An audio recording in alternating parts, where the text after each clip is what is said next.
Alternative Talk 1150, the talk of the sound.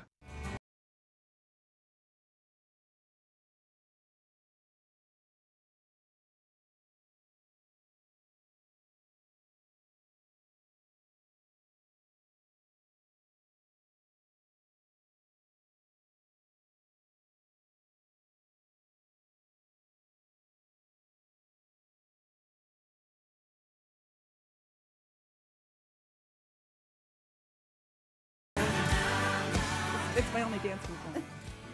Good morning and welcome to the 425 show, your place to be for all things real estate and lifestyle related. I'm your host, Nicole Mangina with Windermere Real Estate.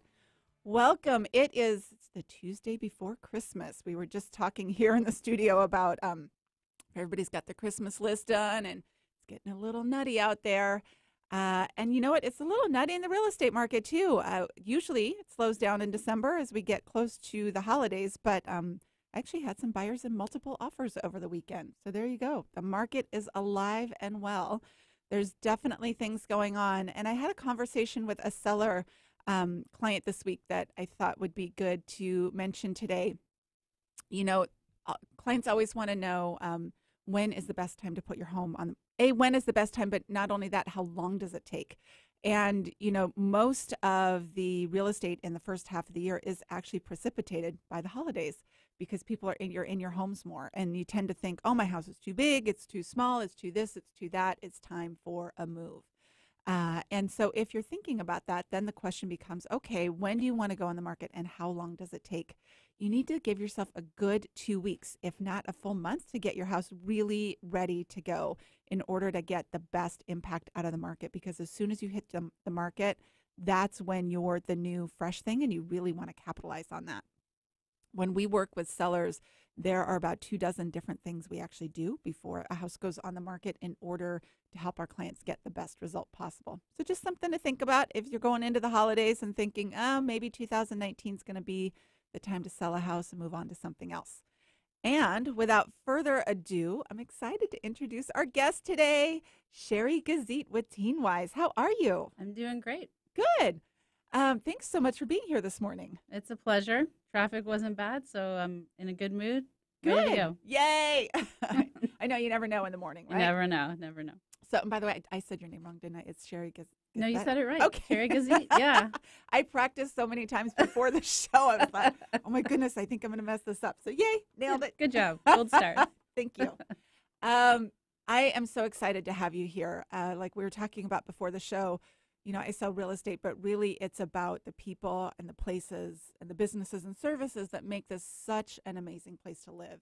And what you do is phenomenal working with teens. So I'm really excited to talk about what you do today. Oh, I'm always excited to talk about it. It's Awesome. my passion. So Perfect. Well, tell us a little bit about TeenWise and how you got started with all of this.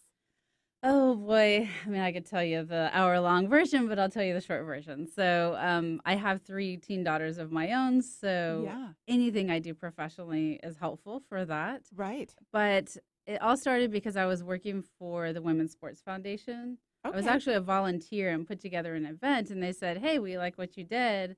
We're going to hire you.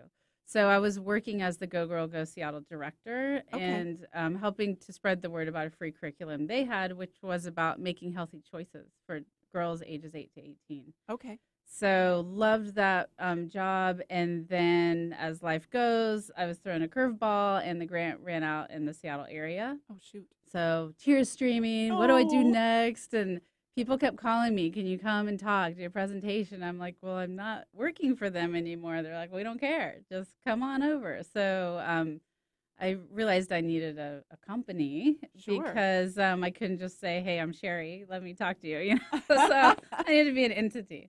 And, so it just built from there. I'm just keeping on top of what the teen issues are. And as a parent, I know that it's hard to keep up with that stuff. Without a doubt. Yeah. So I do presentations and workshops, and I have a book on friendship. And, it's near and dear to my heart. That's amazing. I love it. What are some of the biggest things that you see with teens right now? What are some of the biggest things that you coach on and work? Boy, there's so many. I know. I know. That's probably a 3-hour show. Yeah. Well, vaping is a big thing, but it's not something I deal with a lot. But it actually is kind of a side effect of what I see a lot, and that's Right. anxiety and depression Mm-hmm. is just rampant right now. And, we as parents and as a society are looking at it and we're all concerned, but we don't know what to do about it. Right. And so, although we need more mental health professionals to help with that, we need to look at what's causing it. Why are our kids so stressed out and so anxious and depressed? Yes. So that's what I kind of focus on, and that is bringing the kids' inner joy to the forefront. Mm-hmm. And I see a lot of what's happening as well. Intention parents are just stifling their kids. Yes. We just are so over involved that our kids are not able to explore and be curious and figure out who they are and what lights them up. So that's what I'm trying to do. That's great. And so how do you do that? You work with the teens, you coach teens Yeah. one-on-one, right? So I do private coaching for teen Okay. girls only, although I know teen boys need it. Yeah. It's just that's my forte. That's I think it's what great. the area I know, and both boys and girls are very complicated, and I just want to make sure I'm the right fit. Right. So I do private coaching, but also I have workshops for girls and boys on issues that come up, and then workshops for parents. That's awesome. And I think that's great that you provide that for the kids because, and also, for the parents to know that there's a place where your child can go to, get some help and things like that, because it's fascinating, right? I have a teenager, I have boys, but I have a teenager and a preteen. It's so interesting to be on the parent side of it versus the kids side, right? And there's a lot of things I remember from being a teen, but I still often find myself at a loss in terms of, okay, I think something's going on. Like, how do I get through? How do I help my child?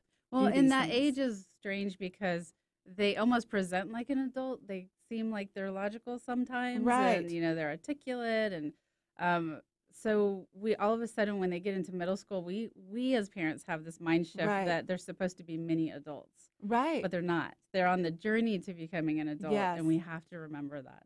Yes, which is good. I mean, our 14-year-old, he's like 6'1" and has the deep voice. And he looks like a man, but he's not.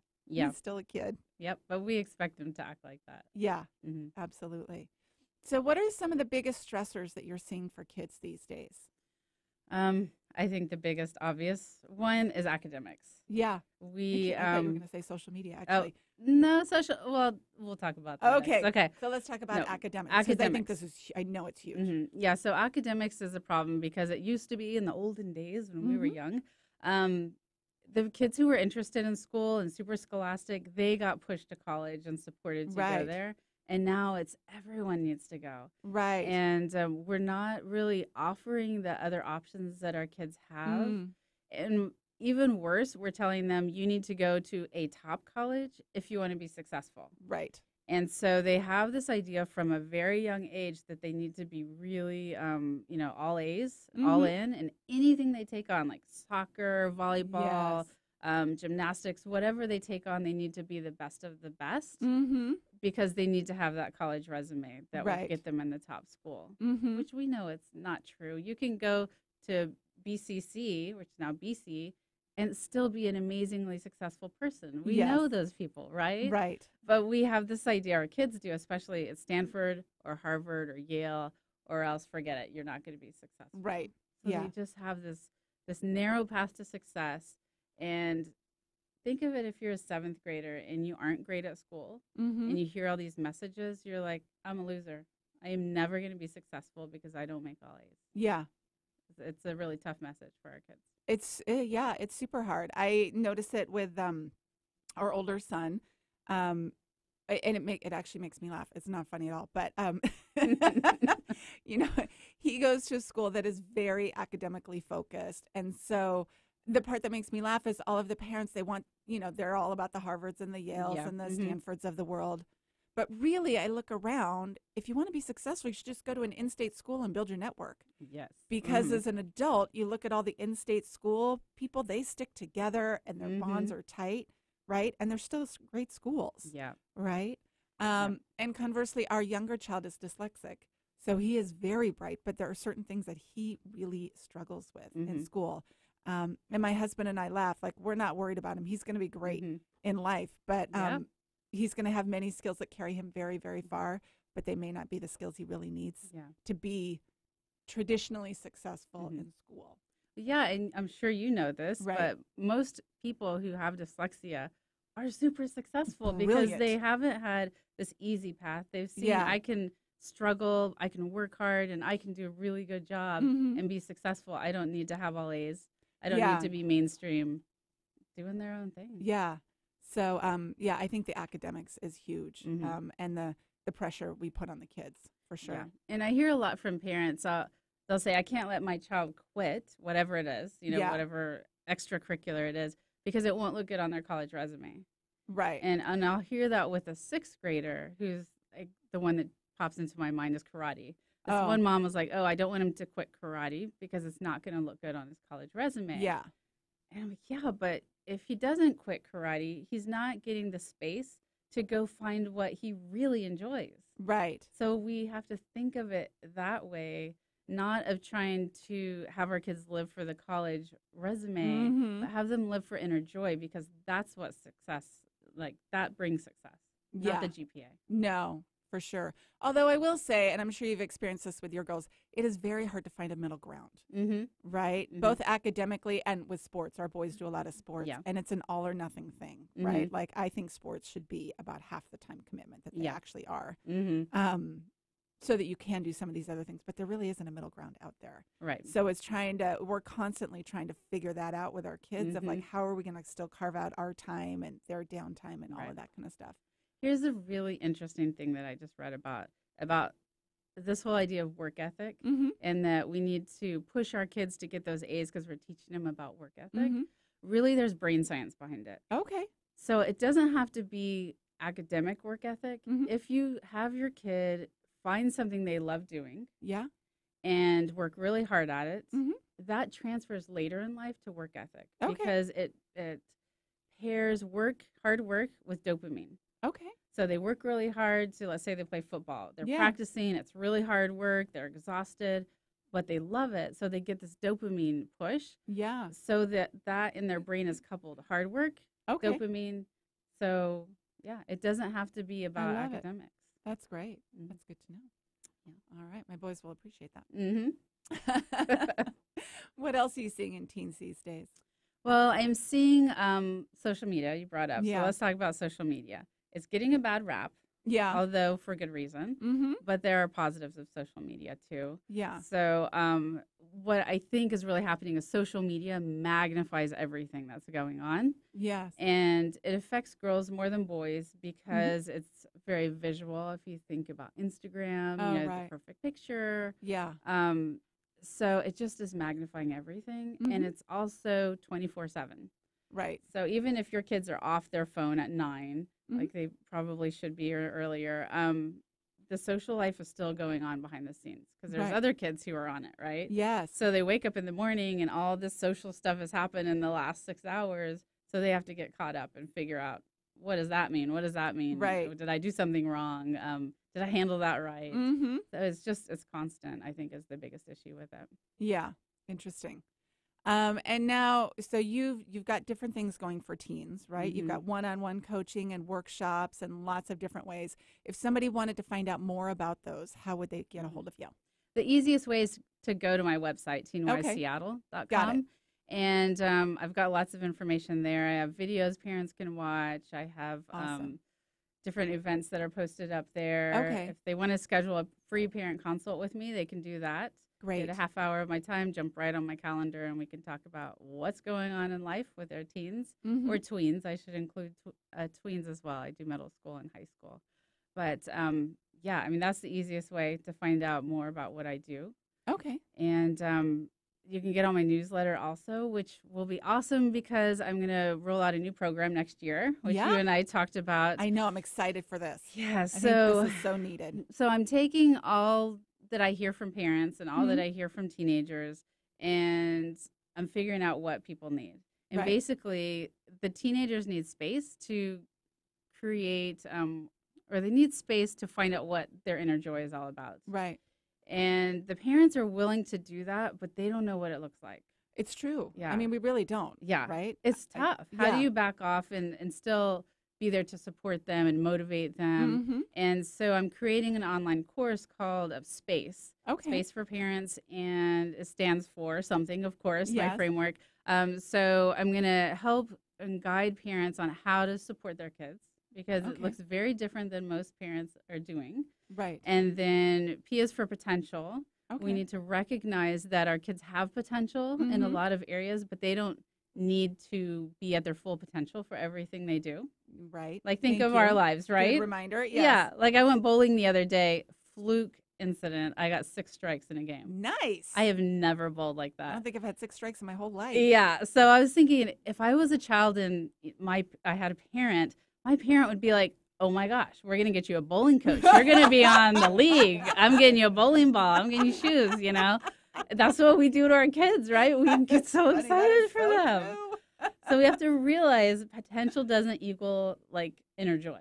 It just because your Yes. kid has the potential doesn't mean they need to do it. That is awesome. So that's something that's super important. And then A is for assessment. We have to step back as parents and figure out what are our values, Yes. what are the messages that we send Yeah. inadvertently sometimes. So some parents will say, "Oh, of course I don't tell my kids that they need to get all A's," but if you ask the kids, they're like, "Yeah, my parents expect me to get all A's." Mm. So we have to think about the micro messages that we're sending there, you know? Yeah.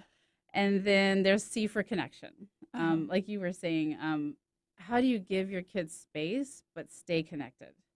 Right. That's tough. Yeah. With a 14-year-old, it feels like all he wants is space. I'm like, Right. no, it's time to come back Yeah. into the fold. So it's a balance, but a lot Yeah. of times what you'll find is the parents who are super over involved and controlling their kids are out of there because they don't Yeah. want that anymore.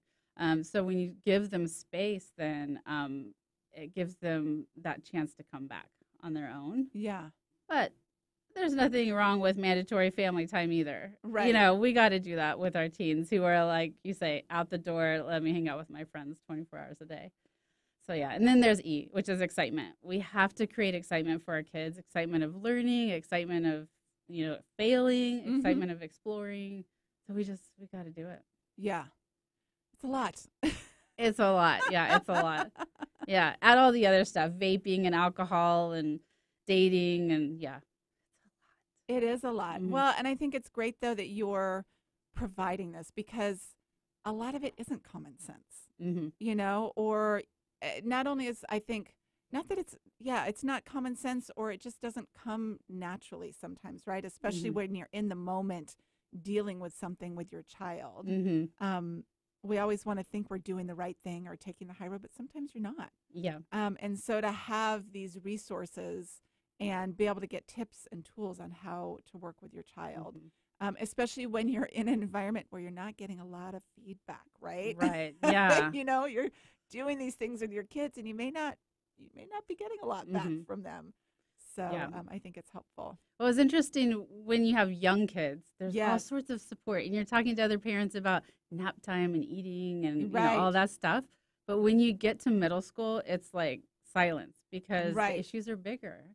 Yes. And you don't want to break your kids' trust by talking about, hey, I caught them vaping or I caught them making out with someone. Or, Right. you don't want to start divulging that. Yes. And I feel like parents get super judgy at that age too. Like when the kids are in middle and high school, it's like a competition. How successful is your kid? What are Yeah. they doing? And there's something called child contingent self-esteem. Yes. This is a problem, that Yes. it's all about what is my kid doing? That's how my self-esteem is developed.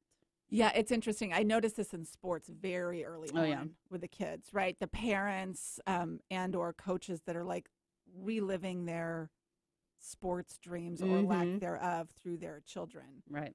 It was fascinating and horrifying both to watch, right? Yeah. And yes, now that the kids are older, I saw it first in sports, but I'm absolutely seeing it in school and Mhm. academics as Right. well, in terms of, which classes are they taking, and are they in the accelerated math or this or that, or, Mhm. all of that. It's a huge thing. It is. And whenever I shouldn't say whenever, quite often when I ask Mhm. parents, how are your kids doing? Uh-huh. They always start with school. They're Yeah. doing great. They've got straight A's. Yeah. I'm like, yeah, but how are they doing? Like Right. that's a totally different thing. Like I had straight A's growing up, and I had all sorts of stuff going on behind the scenes my parents did not know about. Oh, wow. And so, I mean, grades are not an indicator of their mental health. No. Not by any means. But parents have in their head, if my kid's achieving, they must be doing fine. Yeah. I think mental health is it's so important, but I think it's the part that we feel least equipped as parents to address. Right. So it's the thing we avoid the most. Right. Right. And I think it's great that you've got TeenWise because, you know, then the other thing is then there's the whole stigma of going to a counselor. Right. Right. Mm-hmm. You know, is that the right thing to do? How do you feel about it? How's your child feel about it? What if the neighbors find out? You know, whereas if you do something like a TeenWise, right, it's perceived differently. Exactly. And it's more okay, which I think is great. Well, and also I feel like I'm kind of in the middle. I'm trying to get to the kids before they need a therapist, before they're clinically diagnosed as anxious or depressed. Right. I don't want to wait until they're at that level. Well, and that's the thing. There's so many interim steps that can Yeah. happen. So I think that's wonderful, both for the kids and the parents. That's awesome. Do you have any workshops coming up? They would be on your website if you do, correct? I don't have any workshops right now on the books. Ending the year, I have a lot of private ones at schools and stuff, but I don't have a lot of that are open to the public. Got it. But like I mentioned, the online course, that'll be up. I'm shooting for February to April in there, and that will be up there as soon as it's ready to go. Perfect. If somebody wanted to put together a private course or something, would you do that for people? Absolutely. They just need to get in touch with me and we'll figure out how I can get over to your organization. And I have a fantastic new talk I'm doing that's specifically about this, how to nurture your child's superpower. Got it. And we talk about how to give them space so they can find out what their superpower is. Oh, that's awesome. I want to come to that. Again, I'll let you know. All right. If you're just joining us today, we've got Sherry with TeenWise talking about all the different things that teens go through on a daily basis. So here's a question for you. What are some of the best ways you can nurture downtime for your kids? Because that is my biggest thing as a parent, right? I always feel like they need downtime. Yes. And then they get on that darn computer game. And I don't feel like that's downtime. No, it's not. So how do you create space and nurture downtime for your kids that does not involve them zoning out, shooting people? Right. Video see, I have girls, so I don't have the shooting people part, but I do have the screen part, right? Although they've dabbled with Fortnite a little bit here and there. So there's research that shows that downtime is so important for the brain. There's a large portion of our brain that doesn't ignite until we have downtime. Right. So with our kids, I hear a lot about them trying to go to bed at night and their minds are spinning. And for me, what I think it is all of that downtime that they should have throughout the day, which is what we're biologically programmed to do, they haven't gotten. So that it's all happening at once. Right. And what happens in that downtime is they begin to process themselves, who they are. They begin to make connections between like social things and information they learn in school. It's really a self-reflection time. So our kids have to have it. Yeah. But they're not getting it. They're not. Yeah. So we have to nurture that, but especially when we're talking to high schoolers, when we can't force it. That's the hard part. Like we just can't. But we can talk about it. We can role model it. And we can just say, especially when they're younger, we can start to create that habit for them. Right. And we can take away devices because we own their devices, right? So we can say, so sorry, the devices are going to sleep during these hours of the day so that you can do this. So your brain can literally process itself. Right. And so, just talking to them about it, having that conversation about why it's important, and then setting limits on screen time. Yeah, that's awesome. One of my best things so far is I make the kids walk the dog with me whenever they're around. Perfect. Which actually works. There's a whole lot of huffing and puffing to get out of the house. Yeah. But once you're out, they love it, right? Out, we're fine and they talk. Yeah. That is one of the best places in terms of getting them to talk. Takes a little bit, but I talk about calm communication with parents, and I have some pointers on how to have that calm communication, open line of communication. And having those casual moments together is where they really open up because you're not saying, I want you to sit down at 3:00 with me. We're going to talk for an hour. Yeah. You're not going to find them at 3:00, you know? So, but when it's in their mind, it's not all about them. Right. We're just going to walk the dog. They're much more open because they're not on the defensive. Yeah. They're not like cautious about, am I going to reveal too much or whatever. Yeah. So, yeah. So whether it's driving in the car or it's a board game or doing art together or it's walking the dog, that's when you can really talk a lot to your kids. Yeah, that's awesome. Someone told me years and years ago, and I think it's so true. It's really about quality time. It's not about quantity or quantity time versus quality. Yeah. Right. You know, you kind of come in and you're like, okay, I've got 30 minutes left. Let's have quality time. Yeah. And really, the quality comes from you just got to be there for a period of time. Yeah, and it can be small moments. Yeah. One of my girlfriends, she had the best analogy the other day. She has a teenage girl, and she said, raising a teenager is like bird watching. She goes, you know, at home, I'm there. She wants to watch TV. She goes, I don't really like TV, but I'm watching it with her because that's what you do. Right. And then all of a sudden, after like an hour and a half of TV, she'll like talk for 5 minutes and download about her day and really divulge some intimate things. And she's like, it's like bird watching. It's a whole lot of sitting around. I love that. It's so funny. You know, like, I think you're totally right on that. It's very true. It has to be on their time when they're ready to talk. Yeah. You can't say, all right, I've got time. Talk right now. Yeah. So that's awesome. Well, it's the holidays. So and it's the 425 show. We talk about what we love in the 425. Do you have any fun holiday traditions with your girls?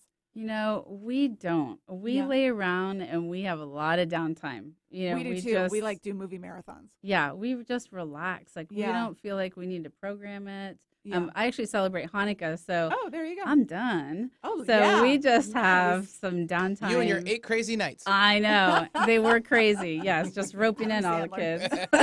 You're all good. That's a tradition. We listen to that song every year. See? Yeah. See? Love it.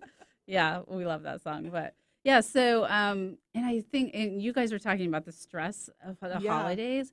And I really think of it like the years where I have the energy and I have the time, I might Pinterest it out, right? I'm not the best at all that stuff, but I'll do all that stuff, buy the 8 nights of gifts, and it's joyous for me. But when I feel obligated to do it, I'm like, okay, I'm not going to do it because I don't want to bring that in. I want it to be joyous. And there's going to be stress involved on some level, but I think it's super important for parents to think about that. Like, what is the atmosphere you're creating around the holidays? So kind of check yourself. Are you stressing yourself out where you're just miserable? Yeah. And your kids are like, oh, here's the Christmas Grinch again, you know? Like, or is it, yay, Christmas time, you know? Yeah. So I think it's super important to think about that. But. That's good. Yeah, it feels a little frantic this year with the kids going to school so late in Yes, December. you've got like 2 days to get ready. I know. Yeah. Oh, well. Amazon Prime. We talked about that earlier. Exactly. I'm all about Amazon Prime. Thank you for joining us today, Sherry. Again, Sherry with Teen Wise. You focus on girls, but I think it's relevant for everybody because I'm assuming the parent class that you're putting together is relevant for parents, whether you have boys or girls. Absolutely. Without question. Yeah, for girls, the private coaching is just for girls, but most everything is relevant to boys as well. Yeah. So important, I think, for the kids, but also for parents because, I know my husband and I were always looking for new tools and just ways to connect with people and with our kids and stuff like that because it feels like it's a finite window of time, right? Right. And you want to make it count and you feel like this is your chance to launch them into the world. And so anything we can do to connect with them. Thank you so much for joining us today. Thank you. It was fun. Yeah, absolutely. Thank you, everybody, for joining the 425 show. We will see you next week. Have a great holiday. Bye-bye.